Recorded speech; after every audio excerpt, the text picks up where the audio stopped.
Calma. Pronto. Pode continuar. Deu? Deu. Muito bem. Não fica com essa cara. Como vocês podem perceber, temos uma incrível convidada. É a Lara, é uma amiga minha de infância, tipo, muito infância. Na verdade, sou amiga da irmã dela. E a gente acabou ficando amiga também, acho que desde os 11 anos. É, eu era a irmã mais velha chata que ficava se metendo em tudo. Ao contrário das outras histórias, que sempre é a irmã mais velha que tenta fugir, eu era que se metia. É, e é a pessoa mais viciada em One Piece que eu conheço. Então eu tinha que trazer ela pra fazer resenha de One Piece.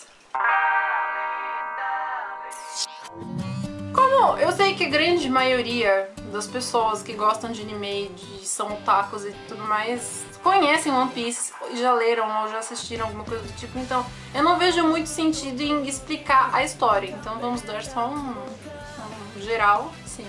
Ainda mais porque a história é tão... Acontece tanta coisa que qualquer coisa que você queira contar pra explicar a história pode acabar sendo spoiler, assim. Tem muita coisa na história. Muita coisa, e sempre volta, vai, volta e... Vamos só falar um pouco, já que tanta gente pediu, muitas pessoas pediram One Piece, eu tava esperando ela voltar pro nosso continente, já que ela estava em outro país. Agora que ela voltou, a gente vai fazer resenha. O autor é Eiichiro Oda. O mangá estava sendo publicado pela Conrad, acho que a maioria já sabe que agora a Panini pegou o título e já está lançando em tankobon, naqueles gordinhos, e acho que já tá na edição número 3. Né, tô fazendo a maior propaganda de que a melhor história de todos os tempos está de volta e É uma coisa. Teve um vídeo que eu falei que One Piece era retardado. Algumas pessoas se ofenderam. Eu não falei que One Piece é retardado porque eu não gosto. Gente, eu sou fã de One Piece. Eu assisto, tá? Eu falei que é retardado porque o mundo é muito impossível e absurdo. Não que seja retardado de que é idiota. Tipo, tá, tem umas partes idiotas, mas é um idiota legal. Sim. Então, não falei que é retardado porque eu não gosto, então não se ofenda. Eu não falei mal de One Piece. Eu sou uma fã de One Piece, tá? One Piece começou a ser lançado em 1997. Foi, acho que, a única obra do Oda. Ele fez duplas, tipo, ele fez um mangá de parceria com Dragon Ball. E ele fez com outros títulos. Mas ele One Piece foi tipo... ele conseguiu ganhar a vida dele só com esse título e não é à toa. Quem me fez assistir One Piece foi meu namorado. Também foi comigo? Foi seu namorado? Foi meu namorado que fez ela assistir One Piece. Eu lembro que quando eu via esse mangá na banca, eu olhava o desenho e eu, nossa, mas que desenho bizarro. Eu não sentia vontade de pegar porque eu achava o desenho muito zoado. E daí uma vez eu comentei isso pra um fã de One Piece e tipo, ele mal me xingou, não, aquele mangá é incrível e não sei o que. Agora a gente assiste. Daí eu comecei a assistir o anime. E essa é uma coisa que eu queria falar. No começo da série, eu demorei muito pra pegar no embalo. Tipo, é verdade. Eu começo bem bobinho. O começo, os primeiros episódios eu não dava nada. Aí eu só continuei porque eu não tinha nada pra fazer. Foi bem assim, eu realmente olhava pra um lado, pro outro. Vou ver o próximo. Só que aí você começa a gostar. E aí tem uma hora que você gosta. E de repente você não consegue mais. É muito viciante. Então assim, eu só conheço as pessoas, quem gosta, quem ou ama ou não gosta, porque não assistiu o suficiente pra amar. Sim. Aí minha irmã, ela não quer assistir One Piece porque ela achava que era só comigo. Mas todas as pessoas que gostam de One Piece são viciadas. Ela fala, eu não quero esse vício na minha vida. Ela fala assim, meu Deus, como é que... Aí ela não quer assistir só por causa disso, assim. Ele realmente vicia. Tipo, é incrível. Você se apega absurdamente a todos os personagens. E tem umas situações tão absurdas e que, tipo, é muito legal. E não parece mesmo, porque a história ela começa devagar. Aí você acha que não vai ter nada a ver ou que vai ser uma coisa repetitiva. E não é, ela realmente segue, porque é a vida deles. No anime, pelo menos eu acho que eu marquei, acho que o episódio 30. Até o episódio 30, eu não senti vontade de continuar. Eu só continuei porque o meu namorado me obrigou. Tipo, não, assiste, porque é bom, mas... É tão bom. A partir do 30 que você começa a gostar. Daí, não, mas assiste, daí eu continuei assistindo. Então eu devo agradecer. Você vicia.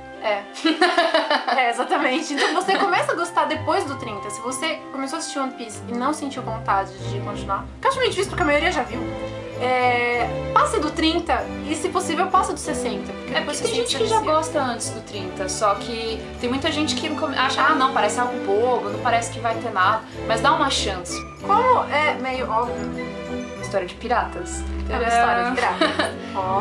Esse mundo de piratas, existiu o grande pirata, que foi o... Há 20 anos atrás, 22, Que foi na o realidade. Roger, né? É, Goldie Roger. Goldie Roger. E ele foi, tipo, o rei dos piratas.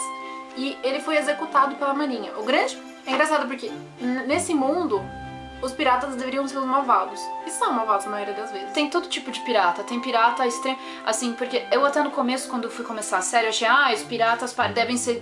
São bobinhos ou são legais e tal. Não é. Eles são assim. Eles são legais. Assim. Na concepção na mente do Luffy, ser pirata é ser um aventureiro. E aí, todo mundo, sabe, o grupo dele é sempre assim. Só que tem muitos piratas sacanas, assassinos, ladrões, traiçoeiros. Tem de tudo. Não dá pra você generalizar. Não dá pra generalizar. E a marinha deveria ser o lado que defende a população dos piratas. Só que assim como os piratas, também tem muita corrupção na marinha. Tem os visionários, os idealistas marinheiros, mas também tem aqueles... Então tem os dois lados dos dois lados. E nisso aqui, o rei dos piratas foi executado pela marinha. Porque era o grande, tipo, o poder pirata era ele. Então se eles executassem ele, era como se a marinha tivesse exercido uma vitória sobre os piratas.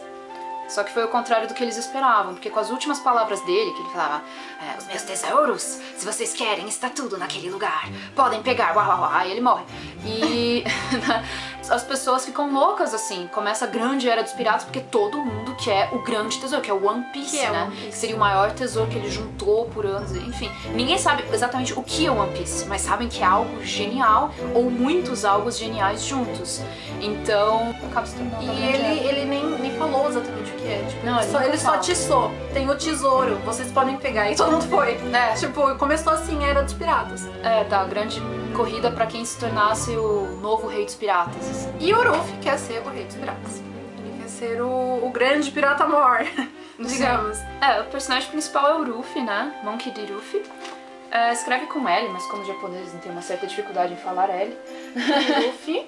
E... sim, ele é o personagem principal. Ele começa o quê? Com 16 anos? 17. Ele começa com 17 anos. Ele parece um pirralho sempre, né? Ele parece ter 14. Mas ele tem 17 no começo da história. E ele sai da vila dele com a intenção de ser um pirata. E com a intenção de ser o rei dos piratas. Ele começa a buscar novos integrantes para a sua tripulação. E é assim que começa a história. Como ele vai procurar pessoas pra se juntar a ele. Ele é extremamente desatento e feliz, assim, mas... É completamente retardado. E ele faz o que dá na telha, completamente. Ele não é aquele líder sério que fica no canto com aquelas sacadas geniais. Não. Tipo, o engraçado é que ele é o capitão. Ele é o capitão mais... Mas quem mais manda na tripulação é a Nami, que é a navegadora. Sim. Tipo, ela é mais estressada e ela que manda. Ele só se coloca como capitão, mas ele não manda e ele tem as decisões assim, tipo, eu quero fazer isso agora, eu quero ir naquela ilha e eu quero ponto. Aí eles, ok, porque eu fui seguir esse capitão. mas enfim, até mesmo, tem até uma cena que não é muito na frente assim do anime que ele fala que cada um dos outros integrantes, ele faz alguma coisa. Tem um espadachim, tem o cozinheiro, que é o Sanji, a navegadora, que é a Nami. Cada um deles tem papéis fundamentais. E o Luffy não sabe fazer nada disso. E ele fala assim, mas então qual que é a sua... Pra que você serve? Que grande capitão é você? O que você sabe fazer? E ele só fala, posso quebrar tua cara. Adoro aquela cena assim, né? Tipo, realmente. É verdade. Na verdade, eu acho que ele é o que impulsiona os outros, né? Com toda essa força de vontade ele é a dele, força motriz, assim. Toda essa energia que ele tem de conseguir o objetivo dele, que é ser o rei dos piratas. Ele acolheu o sonho dos outros e tornou parte do sonho dele. E levou pra frente. E vai, assim, realmente ele empurra todos pra frente. E como é uma coisa assim, porque cada um tem o próprio sonho.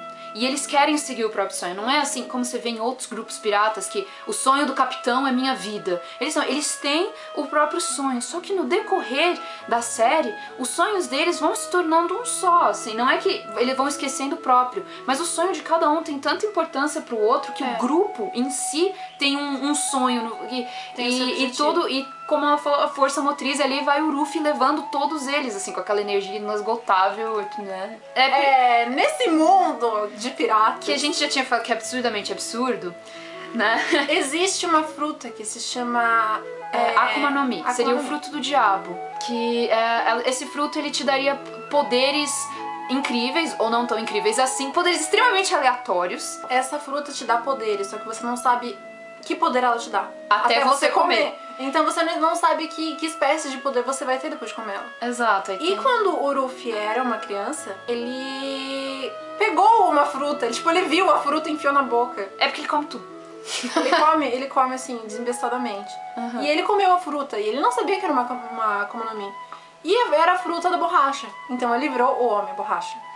E isso é bem interessante, assim, porque, beleza, é uma coisa bizarra, ele estica pra caramba, ele é muito resistente e tal.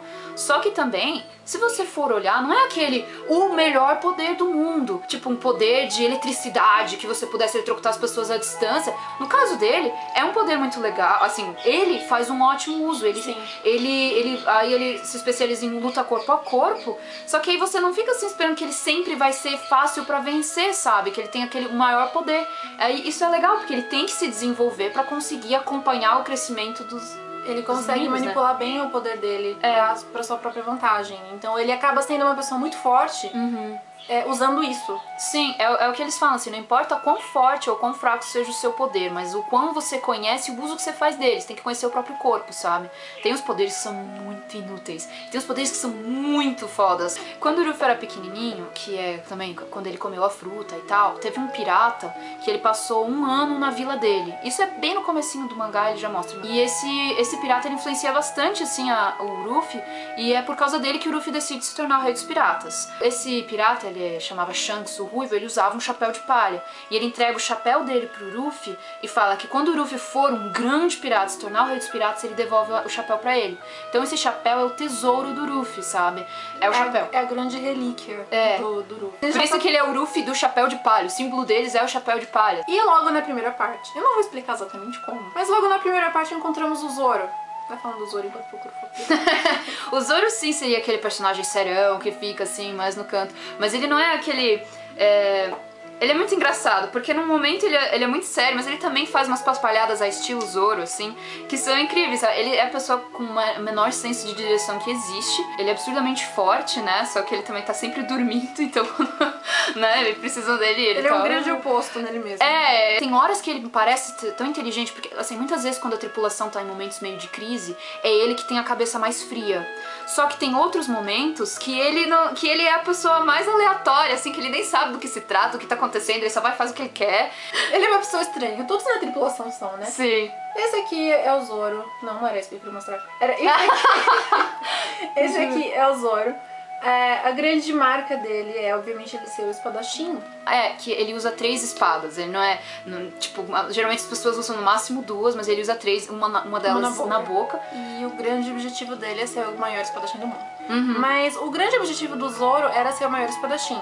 E antes dele conhecer o Ruffy, ele se virava na vida dele caçando piratas. Ele era um caça-recompensa. Ele é caçador de recompensa. Ele é até famoso com o nome, tipo, Zoro Caçador de Piratas mesmo. No meio da situação estranha que ele tava, o Ruffy convidou ele a se juntar. Meio que chantageou ele a se juntar. Assim, você não quer morrer? Ah, não posso contar. Tudo bem. Tipo, o Ruffy fez ele meio que aceitar a ser parte da tripulação sem o espadachim dele. E o Zoro aceitou. Então ele começou... Ele já tem um espadachim. Tipo, tripulação de 2. Tripulação de 2, super grande. O engraçado é que o Zoro foi, assim... Como é bem no começo, ele não tem isso. Ele foi o que entrou, assim, na tripulação como mais... com menos vontade própria de todos. Mas ele é sempre o primeiro a fazer o que o Ruffy manda. Ele é sempre... Não é, assim, tipo, tem mais... um episódio que a Robin mesmo fala que a pessoa mais ligada ao Ruffy é o Zoro, porque foi o primeiro que entrou. E eles têm uma ligação de confiança e lealdade tão forte entre eles, tipo, não é falado, mas nas ações fica muito na cara isso, sabe? Sim. É muito legal. É muito legal. É suspeito a gente falar disso, porque a gente gosta. Não é difícil a gente falar mal disso. Depois, quem aparece na história é a Nami. A Nami é uma ladra, ela rouba de piratas, ela odeia piratas. A Nami, essa aqui, ela tinha um objetivo bem próprio. Enfim, digamos que ela quer ser a maior, fazer um mapa mundi do mundo inteiro, mas ela tem também muitas razões que... Ela tem um passado obscuro, assim. Todos eles sempre têm o passado que você vai ficar conhecendo no decorrer da história. Não é... Essa história, ela sempre as razões das pessoas têm alguma... sempre é mais profundo do que parece. E ele só explica depois, ele nunca deixa tudo na cara. E a Nami acaba se juntando à tripulação. Ela se junta sem se juntar. Ela fala que tá com eles assim por enquanto. É verdade. Eu não vou acompanhar vocês por enquanto. E ela é uma grande ladra, ela tem, tipo, uma necessidade de dinheiro e de tesouros. É aquele, porque várias vezes assim, num anime, num mangá, tem o personagem, o sem senso de direção, que no caso é o Zoro, e aquele que é fanático por dinheiro, que é a Nami. E é a que salva a vida deles várias vezes, afinal. Porque ela é a mais inteligente, assim, digamos. E ela é muito boa navegadora. O Zoro eu já falei que não tem noção de espaço nenhum. Tipo, você fala pra ele, vai pra direita, ele vai pra esquerda. É bem assim. Exato. E o Ruffy, assim, tipo, vai pro norte, ele vai procurar lugar mais frio. Então os dois num navio... Não. Sabe? Eles iam morrendo depois de 4 dias. Não tem como. Aí, já a Nami, ela é ótima navegadora e por ser muito esperta também. É por isso que ela acaba dando as ordens, assim, no navio, sabe? E depois, quem chega... Obviamente que esse processo não é rápido. Tipo, acontece muita coisa. Sim, e apesar de parecer assim, tipo, a gente tá falando de vários personagens, esses são personagens, assim, mais do início da série, que nem a gente falou até o episódio 30, que a coisa vai mais assim, e eles até aparecem na musiquinha inicial. São personagens que você vão saber, assim, que eles vão estar na parte no grupo, sabe? Tem muito mais coisa aí que a gente não pode falar, mas isso é o básico do básico. Um pouco de spoiler tem que sair, né? Um pouco de spoiler é inevitável. Depois quem chega é o Usopp. O mentiroso. Ele é covardão, assim, e mentiroso, só que ele tem o sonho de ser um corajoso homem do mar. Que nem o pai dele foi. Ele quer ser um pirata corajoso e com quem se pode confiar. Como sempre, aconteceu alguma coisa muito incrível lá. E o Luffy se enfiou no meio da história. E eles sempre se ajudam. E da maneira que eles se ajudam, a pessoa acaba aceitando entrar pra tripulação. Mas o engraçado é, o Luffy, ele não vai simplesmente ajudando todo mundo. Ele ajuda quem ele acha que tem valor. Então, se a pessoa faz um esforço próprio e ele considerava que valora esse esforço, ele vai ajudar. Se ele achar que não, pra que eu vou me meter, sabe? O Usopp, por mais que ele não lute, ele sempre consegue se virar de alguma forma pra conseguir se defender. Ele não é forte, sabe? Tem vários tipos que são bem fortes. Ele não é, mas ele se vira mesmo. O Usopp, ele não tem nenhum poder. O Zoro tem o seu poder próprio. Tipo, ele não comeu nenhuma fruta do demônio. Ele é forte mas porque ele é forte, ele é foda. Tem uma força física absurda. E o Usopp, ele não tem nenhum poder. Então ele faz umas armas, ele se... ele tem talento, né? Ele tem mira, ele tem talento pra atirar. Só que aí ele vai improvisando. Por isso que ele tem o estilingue dele, sabe? Ele nem sequer... Ele não usa uma pistola. Porque tem vários personagens que usam realmente pistola e matam mesmo, assim. Só que ele não, eles começam meio como crianças mesmo, assim. Porque são incrível o desenvolvimento novos. Que eles vão tendo na série. É verdade. Tipo, eles começam todos novos, com a idade dessa fase de 16 a 17. Mais velhos que o Zoro mesmo. O Zoro e o Sanji, eles têm 19. E depois que isso vai avançando, é muito engraçado você pegar o primeiro episódio e pegar um dos episódios de agora e ver a grande diferença. Nossa, é muito grande a diferença. Eles realmente evoluem muito durante a série. Sim. A série é gigantesca, tem o que, 600, agora, 500? Não, depende. No mangá tá com mais de 640, 650 capítulos já. O anime já tá com 538 episódios, eu acho. Eu ouvi dizer, né, que ele ainda tem planos pra que continue por uns 15 anos. Sério? Se o mundo não acabar antes disso, a gente continua assistindo. Não pode. A gente continua vendo One Piece. Isso.